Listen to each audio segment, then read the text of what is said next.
Hi, this is Kat Roedell with Stonehouse Consulting Group, and our training tonight is on time management. We all have ways to kill time. Which are yours? No clear priorities. If we don't have clear priorities, it makes it hard to prioritize anything that we're doing. So the first thing you need to do is decide what matters to you. Then set SMART goals. Our SMART goals are specific, they're measurable, they're achievable, they're realistic, and most importantly, they're time bounded. I've found as a mentor and a coach that one of the things that best happens is when I set a SMART goal, I also set a reward so that I give myself the freedom to reward myself for meeting a milestone or for completing the goal. And that helps motivate me to get it done in a much more time bounded fashion.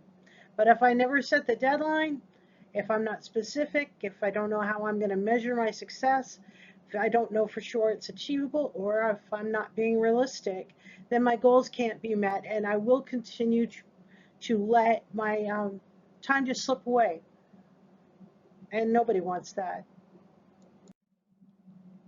And if your time does keep just slipping by, the statement we could make is, I know it is important, but I just can't seem to find time to do it. And the recommendation for this one is to start to prioritize. Every single morning, set down your 6 most important list. If you find an item keeps moving from list to list to list, you need to reevaluate its importance, number one.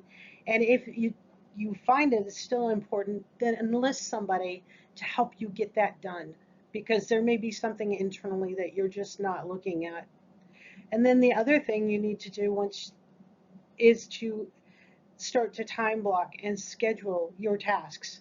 It's good to say, I'm going to do the dishes after I get up in the morning, but if you don't set a time to get up and you wake up at it's 11:45 and you wander in, get your cup of coffee, suddenly you can't do the dishes in the morning, you're already into the afternoon. And that whole pathway can take you down a delay and the lack of response pathway. And once you've got it in your schedule and it's time blocked out, then you need to become accountable to your date book. If your date book says you're going to make 15 phone calls at 2 o'clock on Thursday afternoon, then unless something critical comes up, like somebody gets in an accident or your phone is completely out, then you're making 15 phone calls at 2 o'clock. Another thing that gets in the way is a lack of focus or feeling overwhelmed. And the ways to get rid of those things are to reduce your interruptions. Turn off your cell phone. Turn off the ringer. If you're not expecting a phone call and you have time blocked that you're going to work from 9 a.m. to 12 p.m. on XYZ project, turn off your cell phone. Don't look at your email. Shut the door. Don't let anybody walk into your office, or if you're in a home office environment, send the kids outside. The next thing you want to do is stay on top of email. And yes, I did just tell you to not answer it when you had time blocked.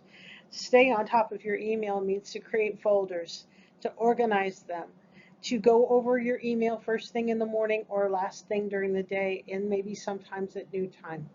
But don't constantly be every 30 seconds looking for a new email. It's mail. You get it when it comes in, but you don't open it until you need to. So set your schedule to have email time. Another thing that usually will take a lot of time or make you feel overwhelmed is meetings. If you're going to be in a meeting, be it on Zoom or in person or in the office, have effective meetings. Start with an agenda. If you don't know what you guys are going to talk about, don't even go there. Have a clear meeting leader. Let somebody who is good at facilitating run the meeting and will keep everybody to a schedule and shut down conversations that are useless. Another strategy I use is a 15-minute phone call. Lots of meetings could be resolved with a 15-minute phone call. instead. And if the person on the other line doesn't know the answer to your questions right off the bat, all you have to do is say, could you please direct me to the person who does?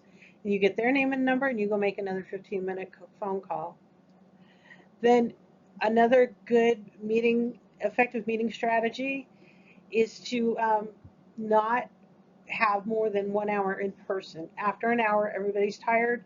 They want to get back to work. They want to go do what they were doing, and they're not paying attention anymore either. And then the last thing is to clearly define tasks and deadlines. If you don't have clearly defined tasks and deadlines walking out of a meeting, then you have not done what you needed to do inside of your meeting, and that is to progress the work. Another thing to get rid of a lack of focus or being overwhelmed is to start to deal with your stress. Learn how to exercise, have quiet time, make sure that you've got a good, healthy diet. You're not just eating on the run. Those are 3, 4 core areas that you can help deal with your stress. So the next time killer or time management killer is procrastination. I want to ask you, or plant a seed in your mind. Could you become the world's best procrastinator by putting things off, by just accomplishing things now instead of waiting until later? So ask yourselves this question: what types of things do I put off? I personally put off paperwork. I hate it. Why do I put them off? I hate paperwork because it's boring and it's redundant. And a lot of times I'm giving them the same pieces of information over and over and over. So the next question is can I delegate this? Can I find somebody else to do my paperwork for me? Can I reward myself for completing the paperwork? When I do a task I don't like to do, but I get it done right away and get it off my desk, then I clearly deserve a reward. It could be a cup of coffee, it could be a quick chat with a friend, it could be 15 minutes of playing a game, during my lunchtime or during my break time. I'm self-employed, I get to decide when those things are, but if I keep putting things off, then what I will end up with is a big pile of stuff to do and really stress myself out. So procrastination actually makes things worse. It doesn't improve them. The next thing you can do is organize your space. If your space is not organized, you will start to feel overwhelmed. It's just a fact of life. And you don't have to be a person that outlines every tool on the toolbox or on the pegboard, but knowing where things go, having just one place for things in your room, your office, your life, organizing your desk, dealing with paperwork, organizing your schedule, organizing your email, and that's with nice folders and, you know, getting rid of things that don't belong in your email at all. Just use that one and done philosophy. If I touch it once, then I'm going to put it away. So I get a piece of mail, or I get a stack of mail. I walk in the door, 3 pieces are junk mail. It immediately goes to the garbage. I don't put it on top of the microwave or the counter for somebody else to look at. It just gets thrown away. Unless I really need something in there, I'm not even going to touch it again.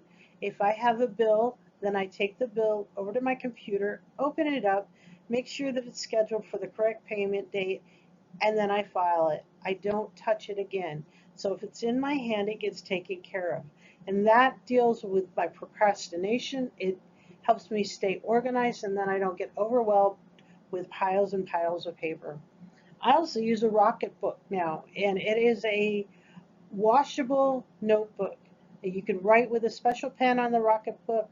You can then scan that page, store it on your Google Drive or in your email or in another digital space, and then you can wipe it clean with just water and a special cloth. Perfect way to keep myself organized. And there's more to it than that, but that's the outlook. Then the last thing I think we have on that's the last slide, is to have clear documented systems. Do you have 5 different ways to deal with the same 7 bills? Do one way one month and another way another month. Decide on one way that fits all the needs for your process. Learn to flow chart. Draw out your flow chart. Write down your process so you can train someone else and remember for yourself.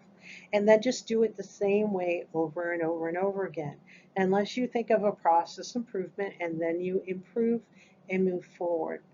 These are great ways to help keep your time management. And if you're thinking that, well, I don't have time to document my systems, doing things 7 different ways, that's just a waste of time. Not being able to find your bill because it's under a pile of clutter, a waste of time. Going to the store 3 times because you forgot where you put your last bottle of diabetes test strips, again, a waste of time. We waste more time making up for our lack of organization than we ever do if we just took a few minutes at the moment, being in the present moment and taking care of things as they arise. So I hope that you have a great day. You enjoyed this quick training on time management, and I'll talk to you later. Thanks. Bye. Kat Roedell, Stonehouse Consulting Group, where common sense plus logic equals brilliant solutions.